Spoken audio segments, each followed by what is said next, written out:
Why were we born? The Buddha's most radical answer. What if the real reason you were born has nothing to do with success, happiness, or becoming the person you imagined you were supposed to be? Most people never ask this question seriously. They ask how to build a better life, how to make more money, how to find love, how to become less anxious, how to feel more fulfilled.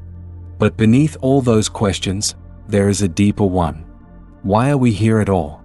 Why does life begin, only to move toward aging, loss, uncertainty, and death? Why do we keep longing, chasing, fearing, clinging, and starting over? And why does the human mind seem unable to rest, even when life is going relatively well? The Buddha did not avoid this question. He walked straight into it. And what he discovered was not comforting in the ordinary sense. It was far more radical than that. He discovered that birth is not random. It is not an accident. It is not merely fate. And it is not the gift of some external being deciding our destiny. Birth happens because causes are still in motion. That means the question is not just, why was I born? The deeper question is, what keeps birth happening at all? A young professional sits alone in his apartment after midnight. His laptop is still open. His phone is still glowing. There are unread messages, unfinished work, and a quiet heaviness he cannot explain. From the outside, his life looks fine. He has a respectable job. He lives in a modern city. He is educated, capable, and connected. But inside, something keeps returning. A sense that all this movement is not solving the real problem. He keeps achieving things. But satisfaction fades quickly. He keeps fixing problems. But new ones appear. He keeps trying to become someone secure. But insecurity keeps returning in new forms. Have you ever noticed that? The mind keeps promising that peace is just one more step away. One more achievement. One more relationship. One more breakthrough. One more answer. And yet the rest never really arrives. The Buddha saw this pattern with extraordinary clarity. He taught that life does not continue because people simply want to live. It continues because the mind is still driven by causes it does not fully understand. He said, intention is karma. This is one of the most important discoveries in his teaching, because it means that what shapes experience is not just what happens outside us. It is the movement of the mind itself. A person intends. A person acts through body, speech, and mind. And those actions have consequences. They do not vanish. They leave traces. They shape tendencies. They build momentum. Like a seed dropped into the ground, they create the conditions for something further. And here the Buddha takes us even deeper.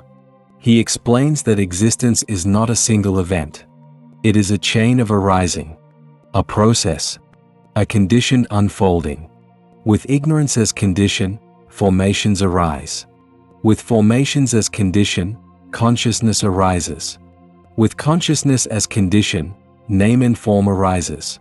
With name and form as condition, the six sense bases arise. With the six sense bases as condition, contact arises. With contact as condition, feeling arises. With feeling as condition, craving arises.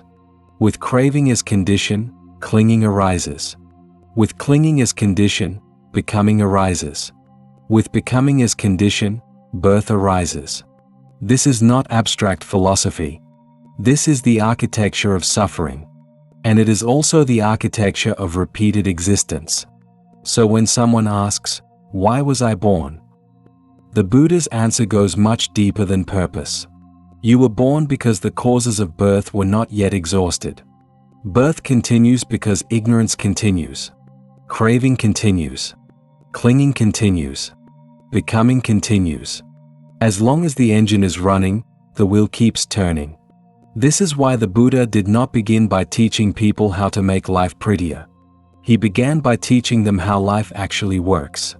Because without understanding the mechanism, people remain trapped inside the result. Think of an ordinary moment. A woman checks her phone and sees that someone she loves has not replied for hours. Nothing dramatic has happened yet. No clear rejection. No clear conflict. No explicit loss. Just silence. And yet, within seconds, the mind begins. Did I do something wrong? Are they losing interest? Did I say too much? Am I about to be abandoned? Then the body changes. The chest tightens. The stomach sinks. The breathing shifts. Then emotion rises. Fear. Restlessness. Sadness. Need. And then the mind moves again. It wants reassurance. It wants control. It wants an answer. It wants relief. This is how suffering grows. Not only from the event, but from what the mind builds on top of the event. The Buddha called this process out with startling precision. There is contact, then feeling, then craving, then clinging, then becoming. It happens in great matters, and it happens in tiny ones. A comment from a boss, a delayed text, a social media post, a memory from the past, a fear about the future. The outer trigger may be small, but the mind multiplies it. Have you ever noticed that one moment can happen once in the world, but 100 times in the mind? That is why people become exhausted. Not only because life is hard, but because the mind keeps recreating life internally, again and again.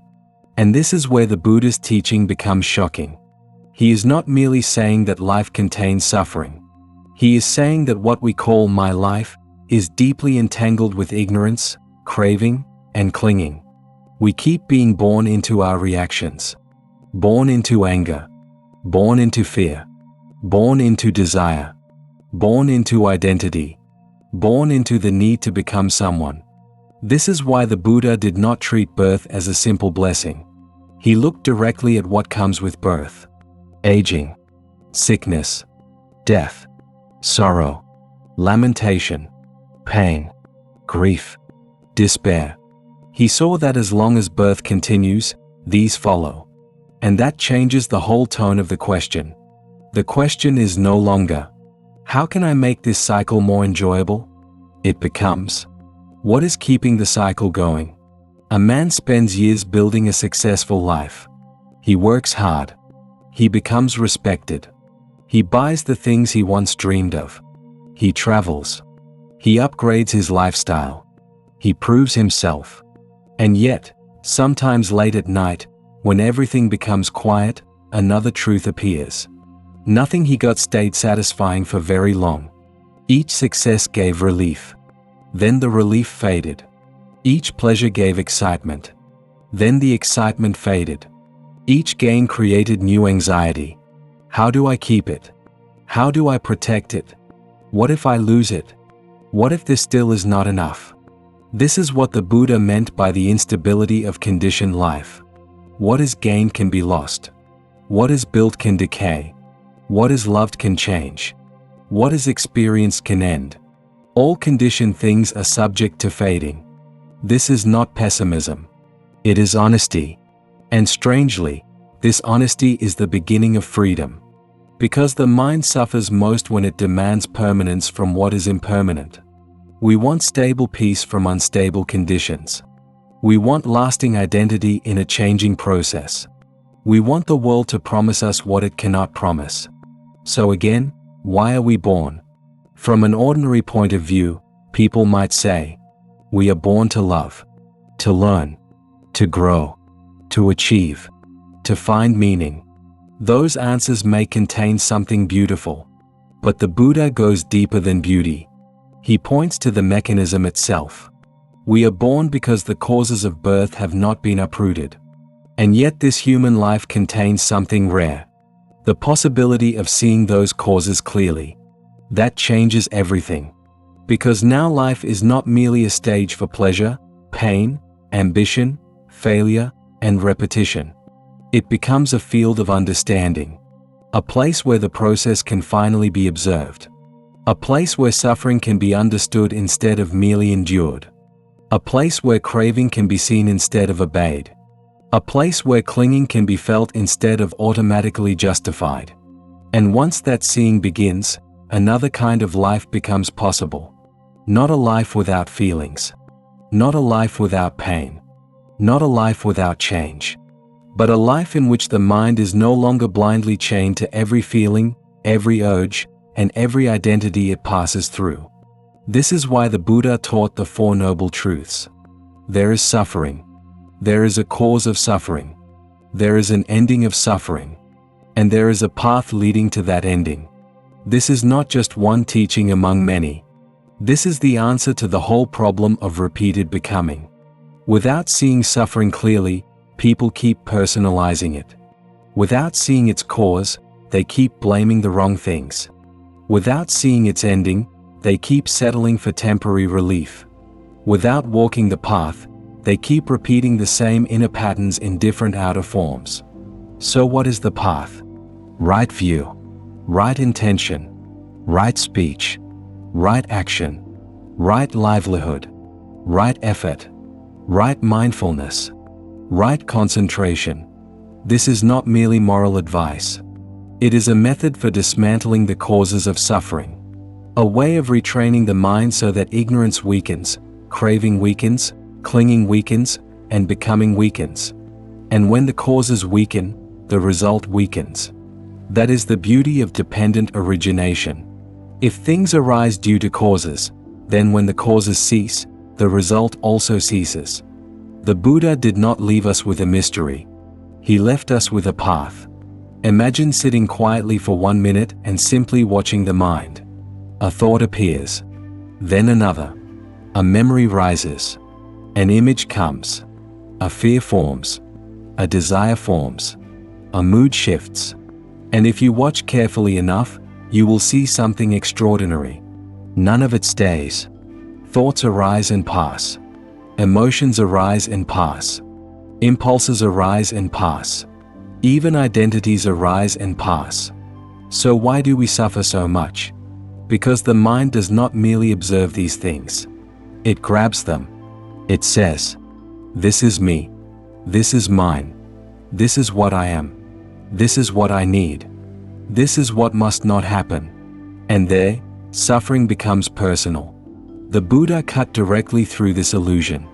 What arises due to causes is not self. What changes cannot be securely owned. What fades cannot be the basis for lasting refuge. This is why his teaching does not end in despair. It ends in release. Not because life becomes perfectly arranged, but because the mind begins relating to life differently. Less delusion, less craving, less clinging, less becoming, more seeing, more calm, more understanding, more freedom. So when people ask, why were we born? Perhaps the deepest answer is this. We were born because the causes for birth are still active. But this life is not only another repetition. It can become the place where the repetition is finally understood. And if it is understood deeply enough, it can become the place where the repetition begins to end. That is why this question matters so much. Not because it gives us an inspiring slogan, but because it can turn the mind inward, toward truth, toward the mechanism of suffering, toward the path beyond it. Before his final passing, the Buddha's last words were not sentimental. They were direct. All conditioned things decay. Strive with heedfulness. That is the entire teaching in miniature. Everything conditioned fades. So do not waste this life in distraction. Do not drift through it half asleep. Do not spend your whole existence decorating the cage without understanding the bars. Look carefully. See suffering. See its cause. See that it can end. Walk the path. Then the question, why was I born, begins to transform. It is no longer the cry of confusion. It becomes the doorway to wisdom. Because maybe the most truthful answer is not, you were born to become somebody, but rather, you were born into a process. And in this very life, you may begin to understand that process so clearly that you no longer need to be bound by it.